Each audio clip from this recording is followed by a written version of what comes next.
받을 말씀은 사도행전 20장 17절에서 22절까지 말씀입니다. 다 함께 합독하시도록 하겠습니다. 바울이 밀레도에서 사람을 에베소서로 보내어 교회 장로들을 청하니 오매 그들에게 말하되 아시아에 들어온 첫날부터 지금까지 내가 항상 여러분 가운데에서 어떻게 행하였는지를 여러분도 아는 바니 곧 모든 겸손과 눈물이며 유대인의 관계로 말미암아 당한 시험을 참고 주를 섬긴 것과 유익한 것은 무엇이든지 공중 앞에서나 각 집에서나 거리낌 없이 여러분에게 전하여 가르치고 유대인과 헬라인들에게 하나님께 대한 회개와 우리 주 예수 그리스도께 대한 믿음을 증언한 것이라.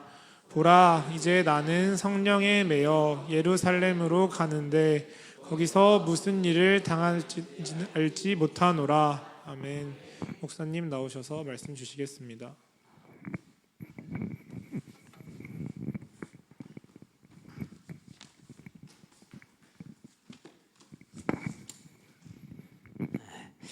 참 시간이 빨리 가는 것 같습니다. 저와 여러분들이 또 한 주를 보냈습니다. 세상은 바쁘고 언제나 또 위중하고 놀라운 일들이 많이 일어납니다. 그래도 이 모든 난리와 난리들도 주님 오시는 그날이면은 다 정리가 될 줄로 믿습니다. 그럼 우리는 그 주님 오시는 걸 바라보면서 오늘 우리의 삶을 준비해야 되는 줄로 믿습니다. 이번 주는 이제 가르쳐 지키게 하라는 이 말씀을 가지고 저와 여러분들이 한 주간을 또 하나님과 동행하는 삶을 살았습니다. 어제는 이제 비가 와서 이렇게 나갔다가 다시 돌아왔고 오늘도 비가 온다고 그랬는데 안 왔어요. 그래서 오늘 나가서 이제 이 다리 이것이 한번 다치면은 안 나서요, 잘. 병원을 다니면은 좀 괜찮고 안 다니면은 또 그렇고. 그래서 안 뛰어야 되는데 안 뛸 수가 없어요. 안 뛴다고 크록스 신고 나가거든요. 크록스 신고 나가도 어지간한 중학생들은 게임이 안 되니까 할만하단 말이에요. 그러니까 계속 합니다. 그래도 어쨌든지 간에 이제 이런 모든 과정 속에서 하나님께 기도하는 것, 하나님, 제가 뭐 제 개인적인 욕심을 채우려고 쾌락을 채우려고 놀다가 다친 거 아니지 않습니까? 이 자신을 빨리 고쳐주셔서 활발하게 다시금 하나님의 나라 일을 할 수 있게 하나님 은혜 주세요라고 기도합니다. 그래서 뒤꿈치도 빨리 좀 나을 줄로 믿습니다. 오늘 말씀은 충성입니다. 사도 바울이 이렇게 말합니다. 22절 보니까 보라, 이제 나는 성령에 매여 예루살렘으로 가는데 거기서 무슨 일을 당하는지 알지 못하노라 그럽니다. 오직 성령이 각 성에서 내게 증언하여 결박과 환난이 나를 기다린다. 각 성에서라는 것은요, 사도 바울이 예루살렘을 올라가겠다고 이제 다시 예루살렘으로 돌아오는 모든 길목에서 하나님의 앞에 기도하는 충성된 사람들이 예루살렘에 올라가면 결박과 환난이 있으니까 죽을지도 모르니까 가지 마라. 내가 그렇게 말씀을 받았다. 이렇게 이제 얘기를 하는 것이죠. 그러면 저와 여러분 그래요. 그러고 안 가겠죠, 그렇죠? 예. 그런데 바울은 갑니다. 왜 갈까요? 반드시 가야 돼요. 지금 교회의 큰 문제가 뭐냐면요, 복음이 전 세계로 모든 이방인들에게 증거가 돼야 되는데 예루살렘 교회가 그 일을 할 수 있어요, 없어요? 그 일을 못해요, 예루살렘 교회가. 그래서 분명히 베드로를 통해서도 그렇게 고백은 했어요. 하나님이 이방인들에게 성령을 주는 내가 어찌 그걸 막겠느냐. 그러니까 사도행전 11장에 그러면 이방인들도 성령을 받는 것 없다, 이렇게 얘기를 했어요. 그러면 이제 복음을 이방인들이 전하는 것을 마음을 써야 돼, 안 써야 돼요? 써야 되잖아요. 안 써요. 쓸 수가 없어요. 갈라디아서 2장이죠. 왜 이제 바울이 지금 베드로가 갈라디아 지방에 왔단 말이에요. 이전처럼 이방인들의 초대를 받아서 가서 이방인들과 식사를 하고 있는 중이에요. 근데 베드로가 다니면서 이방인들하고 어울려 다닌다라는 보고가 예루살렘 교회에 들어갔는가 봐요. 그래서 예루살렘 교회에서 그러면 확인해 보자라고 사람을 보낸 거예요. 그 사람들이 갈라디아에 도착을 했어요. 그 얘기를 들은 베드로가 조용히 밥을 먹다가 중간에 일어나서 도망을 갔어요. 자, 베드로가 그러니까 누구까지 거기 오였느냐? 바나바까지 그렇게 됐어요. 그러면 두 사람은, 특히 베드로랑 바나바는요, 이방 선교의 어떻게 보면 핵심이란 말이에요. 자, 이렇게 해서 이제 교회는 뭐 하지 못하는 겁니까? 유대주의의 한계를 뛰어넘지 못하고 있는 겁니다. 근데 이런 문제가 우리에게도 있었어요. 우리 교회 이제 대한민국 교회사, 초대 교회사를 보면은 교회가 분열하는 게 나누어지는데 가장 큰 원인이 뭐냐? 자, 이제 같이 예배 드리고 다 믿으면 성장해서 그러는데 아니 상놈 중에 믿음이 더 좋은 놈이 나오네. 그래갖고 장로 투표를 했는데 양반이 떨어지고 상놈이 됐어. 그러니까 이제 양반 성도들이 상놈이 장로가 된다고. 그 사람들 개념은 장로가 높은 거야. 아직 안 바뀐 겁니다. 유교적인 사고가 안 바뀐 겁니다. 우리는 인정 못한다고 싹 모여갖고 나가버려. 그럼 교회가 어떻게 되겠습니까? 이게 이제 이런 식으로 교회가 분할이 되는 거예요. 그게 지금 이제 우리가 조선 말에 그리고 이제 일제 초에 있었던 교회 일들이에요. 지금 그것이 얼마나 교회가 하나가 안 되고 어렵겠어요. 자, 남녀가 다르죠. 또 신분이 다르죠. 쪼개져 가지고 하나가 안 돼. 그러면은 이제 신분이 낮은 사람들은 제일 감명받은 게 뭐냐? 하나님 앞에서는 양반 상놈 차별이 없다더라라는 게 제일 그게 뭐라고 할까? 좀 그랬는가 봐요. 그러니까 이렇게 교회가 하나가 되지 않고 찢어지고 나눠져 있단 말이에요. 지금 얼마나 이렇게 연약합니까? 예루살렘 교회도 그랬어요. 유대인과 비유대인 이게 철저하게 벽이 있었어요. 자, 그렇기 때문에 지금 수많은 연보를 지금 사도 바울이 가지고 예루살렘을 갑니다. 예루살렘 교회는 계속 지속적인 핍박을 받아서요. 너무너무 가난하고 먹고 사는 게 힘들단 말이에요. 그런데 이방인 성도들이 이렇게 구제연금을 해서 그걸 들고 지금 가요. 가서 뭐 해야 됩니까? 이제 이방인 교회에도 이방인들에게도 이 복음이 증거되고 그들도 하나님의 백성이 되고 그들이 이와 같이 풍성한 연보를 했지 않느냐. 봐라. 분명히 물질이 있는 곳에 네 마음이 있다겠지 않느냐. 그러니까 그들이 이렇게 풍성한 연보를 했는데 힘이 지나도록 했다. 자기는 먹지 않고 자기는 쓰지 않고 굶으면서도 한 것이다. 이게 하나님의 사랑이고 하나님의 능력이 아니면 무엇이 이 증거를 해야 되는 겁니다. 그러니까 지금 바울을 가야 되는 거예요. 자, 그러면 지금 뭐로 인식하는 겁니까? 하나님의 교회가 하나 되고 하나님의 교회가 바른 방향으로 가는 것을 무엇보다 중요시했어요? 자기의 생명보다 더 중요시했다라는 사실을 보여주는 겁니다. 자, 그러면 이런 충성이 어디서 나오는 겁니까? 이런 충성은 우리가 이제 사도행전 7장과 8장으로 가보면 돼요. 7장 55절에 보면은요, 7장 55절에 거기 보면 스데반 집사가 죽는데 거기서 보증을 선 사람이 있어요. 그게 누굽니까?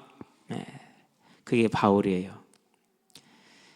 바울이 58절에 보니까 성 밖으로 내치고 돌로 칠세 증인들의 옷을 벗어 사울이라는 청년의 발 앞에 두니라 그랬어요. 그 일의 주동자, 그 일의 최고 책임자 바울. 자, 그럼 8절을 볼까요? 사울은 그가 죽임당함을 마땅히 여기더라. 8장 1절에 보니까. 그리고 그날에 예루살렘에 있는 교회에 큰 박해가 있습니다. 자, 그럼 이 박해의 주도자는 누굽니까? 이 박해의 주도자는 설계자도 주도자도 사울입니다.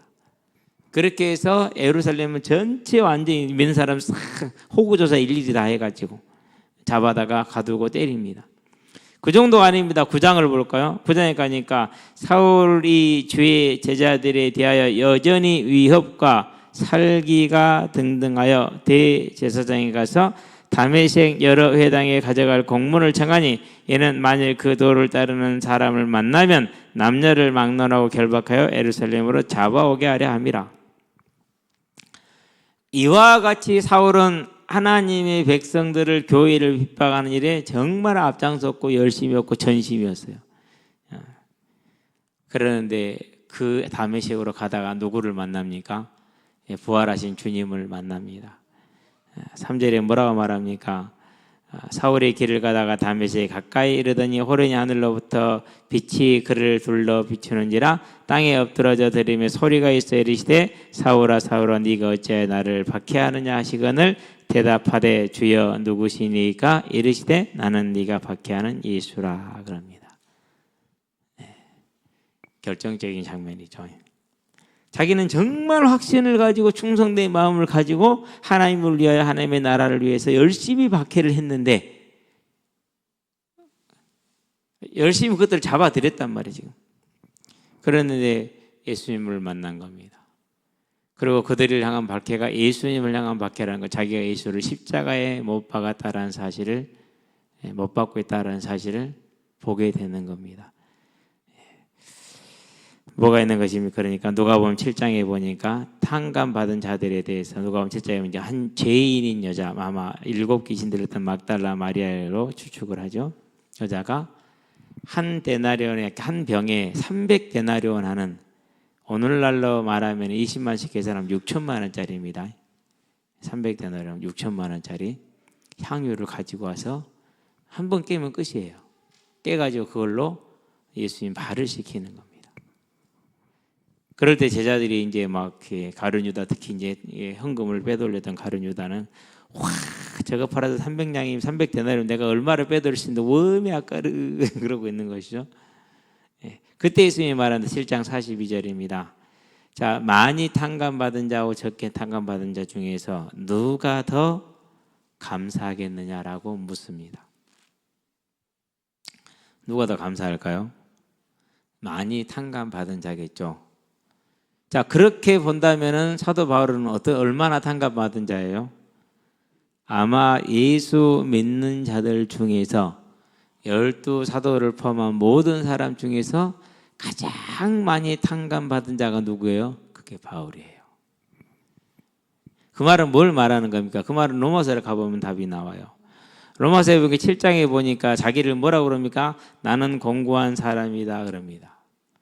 이 사망의 죄에서 누가 나를 건져내겠냐라고 말하는, 이 말은 무슨 말이냐? 자신이 알고 있고 행하였던 그 핍박의 삶, 그 이후로 하나님을 만났음에도 불구하고 여전히 자기 안에 있는 죄성의 문제 해결되지 않는 것, 이걸 본 거예요. 두 개를 다 본 겁니다. 그러니까 우리가 예수를 믿을 때요, 시간이 갈수록 뭘 보느냐? 내 안에 있는 죄성을 봅니다. 죄의 열매도 보지만은 그 근본 뿌리인 죄성을 보게 돼요. 그러면 뭐가 답이 나오느냐 하면요, 정말로 딱 답이 나오는 게 그렇구나, 내가 죄인이구나, 도저히 구원받을 수 없고 어떤 가능성도 없는 죄인이구나, 이게 깨달아집니다. 그래서 뭐밖에 안 남아요? 하나밖에 안 남아요. 십자가 대속밖에 남지를 않아요. 내가 무슨 일을 했고 내가 무슨 공로를 세웠고 주여 우리가 주의 이름으로 선지자 노릇을 하며 주의 이름으로 귀신을 쫓아내며 주의 이름으로 우리가 병자들을 고치고 많은 능력과 권능을 행하였지 않습니까? 이런 것이 하나도 남아있지가 않아요. 있을 수가 없어요. 그것이 오직 뭐만 남느냐? 아, 내가 죄인이구나. 이 죄인 된 나를 하나님이 사랑하셨다고. 하나님의 사랑은 도대체 무엇인가? 그래서 알 수 없는 사랑이 되는 거예요. 그 사랑을 알고 볼수록, 내 죄성을 알게 될수록 하나님의 은혜가 크고 하나님의 은혜가 감사하게 되는 겁니다. 그래서 뭐가 줄어드느냐? 시선이 밖으로 나가지 않고 안으로 들어와서 자기를 봐요. 내가 이 죄인인데, 이 나를 살리셨는데. 그러니까 이제 그 안에서 감사가 나옵니다.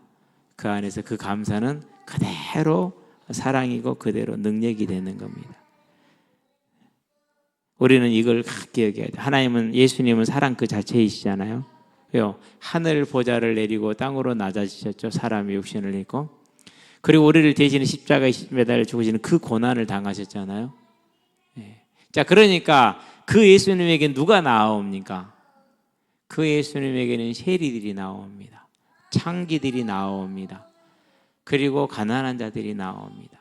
멸시받는 자들이 나옵니다. 이거예요. 저와 여러분의 삶에 이 생명의 역사가 일어나게 되기를 바랍니다. 그러니까요, 유대인들 바리새인들은 특히 뭐라 그럽니까? 봐라, 저가 창기들하고 어울리고 세리들하고 어울린다 이럽니다. 완전히 맛이 간 친구다 이렇게 얘기를 하는 것이죠. 그때 예수님이 한 대답이 뭡니까? 건강한 사람에는 의사가 필요 없고 병든 자에게 의사가 필요하다 이렇게 얘기를 합니다. 저와 여러분이 내가 내 안의 죄성을 보고 내가 죄인임을 알게 되는 그때에 어떤 사람의 생각도 남지 않고요. 물론 있습니다. 그러나 쉽게 싸워서 이기게 됩니다. 정말 하나님의 은혜가 커지고 감사하게 됩니다. 사도 바울이 그랬어요. 자기 자신이 그렇게 핍박을 했는데 예수님을 만나버렸잖아요. 얼마나 당황스럽겠어요. 자기는 정말 하나님 사랑한 사람이었거든요. 근데 자기 하나님을 정면으로 대적하는, 그것도 가장 극악하게 대적하는 그런 사람이 있다는 거죠. 어마어마한 충격과 어마어마한 이제 자기 파괴가 임하는 것이죠. 그래서 그때부터 죽음을 각오하고 복음을 전하게 됩니다. 그렇기 때문에 어떠한 환난과 어떤 고난과 어떤 위험이 예측된다 할지라도 그걸 피하지 않습니다. 도망가지 않습니다. 해야 될 일을 하러 나갑니다. 해야 될 일을 하러. 이게 이제 충성이라는 겁니다. 그래서 누가복음 7장 42절 말씀대로 많이 탕감받은 자, 곧 하나님의 말씀을 따라서 하나님의 말씀에 비추어서 내가 어떠한 자임을 깨닫고 보는 사람. 바울은 자기 자신을 어떻게 봅니까? 자기를 공고한 사람이다 이렇게 로마서 7장에 보니까 고백을 하고 있습니다. 자, 그러므로 내가 한 법을 깨달았느니 그 선을 행하기 원하는 나에게 악이 함께 있는 것이로다. 이 죄성을 말하는 겁니다. 내 속사람으로는 하나님의 법을 즐거워하되 내 지체 속에 한 다른 법이 내 마음의 법과 싸워 내 지체 속에 있는 죄의 법으로 나를 사로잡는 것을 보는도다. 율법으로 봐야만이 율법이 살아있어야 내 안에 죄성을 알 수가 있습니다. 그래서 율법을 죽이면 안 됩니다. 저와 여러분의 율법은 주님 오시는 그날까지 절대 필요합니다. 이게 사라지는 순간 죄가 사라집니다. 그때부터는 예수님의 십자가 사라집니다. 그때부터는 방종이 남습니다. 그때부터는 뭐가 남습니까? 죄가 나를 주장하게 됩니다. 근데 그걸 아느냐? 죽었다 깨어나도 모르게 됩니다. 자, 죄의 법으로 나를 사로잡아 가는 것을 봅니다. 내가 죄성에 잡혀있고 죄성이 얼마나 강력하다는 걸 사도 바울은 깨달은 거예요. 자기는 구제불능의 사람으로 아는 겁니다. 그래서 뭐랍니까? 오호라 나는 공고한 사람으로다. 이 사망의 몸에서 누가 나를 건져내랴. 사람의 힘으로는 감당할 수 없다. 그래서 어디로 가는 겁니까? 그래서 십자가로 가는 겁니다. 이 과정이요, 많은 사람들이 틀리게 봐요. 이 과정을 없애버려야 해요. 예수 그리스도 십자가 끝, 땡 이렇게 말하면 구원파 같은 것들 정말 악합니다. 그러면은 우리에게 복음을 가장 많이 전했던 하나님의 사람 바울은 이게 뭡니까? 그렇죠? 복음을 못 깨달은 겁니까? 아니잖아요. 그래서 거짓 선지자가 지금도 판을 치고 있고 우리도 그 거짓 선지자를 보았던 사람들이에요. 속지 않게 되길 바랍니다. 이제 한 번 속은 걸로 족합니다. 뭐 홍모씨 그런 얘기 하더라고요.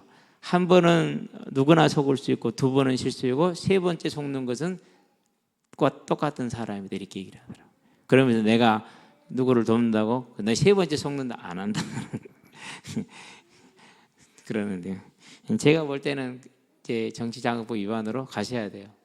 그리고 그동안에 보전받은 선거자금도 잘하면 토해내서 폐가망신할 가능성이 커요. 국민의힘은 아마 윤석열 대통령의 선거법 위반으로 파산할 가능성이 거의 90% 이상은 되지 않느냐라는 생각이 들어요. 완벽한 거짓말에 증거들이 빼박으로 나와 있기 때문에 이 세상은요 사필귀정이에요. 반드시 모든 일은 정으로 돌아간다. 왜 그렇죠? 하나님이 살아서 통치하시니까 그런 거죠. 다른 게 아니에요. 사도 바울이 이렇습니다. 자기 재성을 본 겁니다. 그러니 십자가의 저속이 얼마나 감사하고 얼마나 은혜롭습니까? 그러니 뭐 하는 겁니까? 그 은혜 때문에 탕감받은 게 너무너무 크고 많기 때문에 정말 충성을 다해서 하나님을 향해 나아갑니다. 그래서 오늘 또 나가는 겁니다. 어떻게 나가는 겁니까? 가면은 결박과 환난이 기다린 것 뻔히 압니다. 사도 바울에게 성령이 알게 하셨어요. 23절 오직 성령이 각성해서 내게 증언하여 결박과 환난이 기다린다고 하시나. 그러나 내가 달려갈 길과 주 예수께서 받은 사명 곧 하나님의 은혜의 복음을 증언하는 일을 마치려 하면은 나의 생명조차 조금도 귀한 것으로 여기지 아니하노라라고 달려갑니다. 이걸 가리켜서 충성이다 그런 겁니다. 저와 여러분의 충성이 있게 되길 바랍니다. 이 충성 있게서 어떤 은혜가 임해야 됩니까? 내가 죄인이라는 것을 보는 은혜가 임하게 되길 바랍니다. 그게 구원이에요. 그게 성령이 역사하시는 거예요. 예. 그 눈으로 보면은요, 뭐 도찐개찐이야. 다 똑같은 죄인이야. 그럼 어떻게 하면 됩니까? 그 죄가 보이는 때부터요, 한 가지만 하게 됩니다. 십자가를 붙들고요. 이제는 이 복음을 전하는 일에 내 인생을 드릴 수 있게 되는 겁니다. 저와 여러분에게 그 은혜가 임하게 하시게 되길 바랍니다. 내가 이 죄를 용서받은 것에 감사하는 삶이 뭡니까? 그게 소금이에요. 정말로 감사할 때요, 그 감사 자체의 삶 자체가 소금이 되고 빛이 되는 거예요. 그러면은 그 나를 보고 사람들은 하나님께 영광을 돌리게 돼 있어요. 그 감사의 삶이 뭡니까? 그게 팔복이에요. 마태복음 5장에 나오는 8가지 복이 그 감사에서 나오는 것들이에요. 저와 여러분 이 감사가 있게 되길 바랍니다. 이 감사의 삶이 온전해질 때 저와 여러분 세상의 소금이요 세상의 빛이요 주님이 말하는 그 8가지 복을 가진 사람들이 되는 겁니다. 팔복과 소금과 빛은 같은 내용을 다르게 표현하는 것입니다. 그럼 마태복음 7장이 뭐랍니까? 그 열매를 보고 나무를 알리라. 그래서요, 그가 말이 어떻게 되고 무엇을 말하느냐, 그의 삶이 열매입니다. 그의 삶이 말씀입니다. 그의 삶이 메시지입니다. 그러면 저와 여러분의 삶을 어떻게 세워야 됩니까? 세상 어디를 가서 누가 보든지 간에 거룩한 사람으로 저와 여러분은 서게 되기를 바랍니다. 그게 저와 여러분이 받은 복음이기 때문에. 그것이. 그래서 하나님이 내 삶의 딱 주인이 되는 내 삶을 거룩하게 하는 자. 그게 저와 여러분이어야 됩니다. 이게 나를 살리는 길입니다. 그래서 언제나 간단하게 생각하는 게 있습니다. 오늘 나의 삶을 하나님은 어떻게 보실 것인가? 말씀대로 가지고 보면 돼요. 그리고 언제나 물어보면 되는 겁니까? 내 삶에 어떤 열매가 맺혀지고 있는가? 이걸 언제나 보시게 되기를 바랍니다. 저와 여러분 그런 사람들이 되길 바랍니다. 그래서 여러분들에게요, 어려운 사람들이, 사회에서 멸시받는 사람들이, 사회에서 소외된 사람들이, 사회에서 버린 사람들이 여러분 주변에 다가오고 여러분에게 전화를 하고 도움을 구하고 그러고 있다. 그럼 여러분은요, 그건 괜찮은 사람인 거예요. 이걸 절대 잊지 않게 되길 바랍니다. 우리는 그게 다 있어야 돼요. 그래서 예수님에게 나아왔던 세리와 그리고 하는 각종 사람들, 질병했던 사람, 이 모든 사람들을 바라볼 때 저와 여러분의 삶이 또한 그와 같은 삶으로 세워지는 충성된 자가 되기를 바랍니다. 이게 복이요. 하나님께서 우리에게 주신 최고의 복이 이거라는 것입니다. 자, 그래서 이 사실을 알고 내가 죄인임을 깨닫고 그 십자가 은혜를 감사하고 매 시간마다 십자가 은혜가 없으면 안 되는 걸 아는 자는 어떤 삶을 사는 겁니까? 이제 그 믿음을 따라서 소망의 삶을 살죠. 하나님의 나라에 이르렀을 때 내게 주어질 상을 바라보고 오늘을 사는 겁니다. 저와 여러분은 그렇게 사시게 되길 바랍니다. 그 복이 여러분에게 있게 되길 바랍니다. 그래서 오늘 인내하는 겁니다. 그래서 오늘 내가 참고 나가는 겁니다. 근데 힘들어요, 안 힘들어요? 힘들죠. 왜 해요?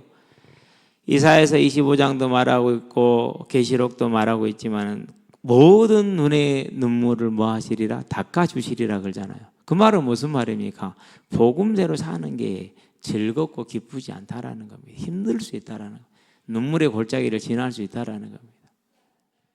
그런 때가 있어요. 많아요. 왜요? 복음 때문에. 그러면 그걸 뭐 하는 거예요? 참고 인내하고 견디고 가는 거죠. 어떻게 해요? 죽을 때까지. 그래서 가끔가다 이제 자주 그래요.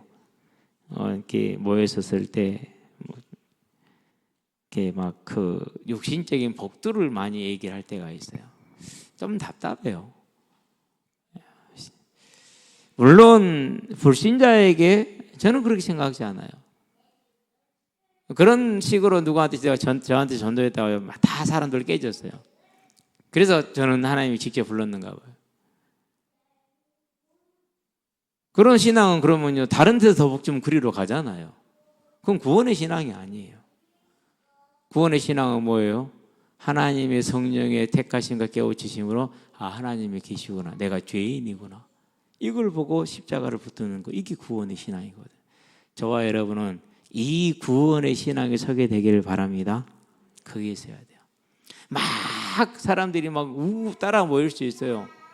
왜요? 자기 동기 때문에. 아, 병이 낫는다네. 아유, 성공한다네. 이런 것들 때문에. 근데 예수님을 보면 예수님은 그런 예수님 아니었잖아요. 이 땅이나 기독교 역사에 보면 그게 아니었잖아요. 그건 거짓말일 수 있다니까요. 저와 여러분들은 이제 정말로 충성된 자가 누구라고요? 내가 죄인임을 깨닫는 자. 그는 하나님께 충성된 자가 되는 겁니다. 그래서 저와 여러분의 삶은 뭐 할 수 있습니까? 온전히 하늘의 상급을 바라보고 히브리서 11장 35절의 그 말씀처럼 빌립보서 3장 바울의 고백처럼 부르심의 상을 향하여 모든 걸 배설물로 해롭게 여기고 버리고 쫓아간다고 얘기를 하는 것입니다. 그래서 디모데에게 편지를 합니다. 뭐라고 말합니까? 디모데에게 편지를 보내면서 하는 말이 뭡니까? 너는 때를 얻든지 못 얻든지 말씀을 전하라.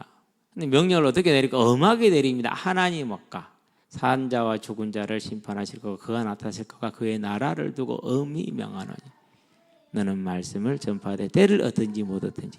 그러면서 뭐라고 말합니까? 내가 그렇게 말씀을 전했고 그래서 선한 싸움을 싸우고 달려갈 길을 마치고 믿음을 지켰다. 이제후로는 나에게 뭐가 있다? 멸류관이 기다리고 있다. 상급을 바라보는 겁니다. 그래서 우리는 감사함으로 또 소망으로 우리의 삶이 하나님께 온전히 드려지게 하시게 되기를 바랍니다. 그래서 어떻게 하면 되느냐? 저와 여러분은 그 충성된 감사의 삶으로 모든 걸 선택하시면 돼요. 선택의 기준이 그렇게 되기를 바랍니다. 우리 인생 금방 끝납니다. 예. 제가 벌써 60을 바라보고 있어요. 어려서는요, 우리 양찬원이라게 강의만 할 때는요, 동네 60 먹은 사람이 거의 없었어요. 다 그 전에 죽어가지고. 환갑잔치요? 할 수가 없어요. 그 전에 다 죽으니 거의 다. 예, 환갑잔치 하면 정말로 큰 잔치였어요. 요즘 환갑이요? 은퇴도 아직 안 했어.